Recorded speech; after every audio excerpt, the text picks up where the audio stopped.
بەشی تەکنۆلۆژیای تاقیگەی پزیشکی یەکێکە لە بەشە گرنگەکانی کەرتی تەندروستی. کارمەندانی تاقیگەی پزیشکی ڕۆڵێکی سەرەکی دەگەڕن لە پێدانی ڕێنمایی تەندروستی و چاودێریکردنی نەخۆش. خوێندن لە بەشی تاقیگەی پزیشکی دەواازەیەکە بۆ بازاڕگەری و پیشەی سەردەمیانە. خوێندکارانی ئەم بوارە فێر دەکرێن پشکنینی ورد ئەنجام بدەن بۆ دەستنیشانکردن و چاودێریکردنی نەخۆشەکان.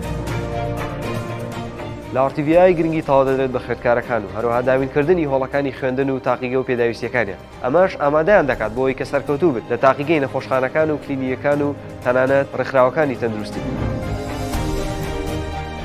خوێندن لە بەشی تاقیگەی پزیشکی تەنها فێربوون نییە، بەڵکو خوێندکاران بە دواداچوونی کردداری دەکەن. لەوانە تێستی هۆرمۆنی و تێستە میکرۆبیەکان و تێستە کیمیاییەکان کە هەمویان هۆکاری نەخۆشین بۆ مرۆڤ. هەموو ئەمانە بە تەکنیک و تەکنۆلۆژیای نوێ لە تاقیگەکانماندا ئەنجام دەدرێت. بۆیە لەگەڵ ئارتیڤای ببە بە بەشێک لە بەرزترین کوالەتی خوێندن و فێربوون. پەیمانگای تەکنیکی و پیشەیی ڕاپەڕین، ئامادەکردنی نەوەیەکی پیشەگەر بۆ بازاری کار.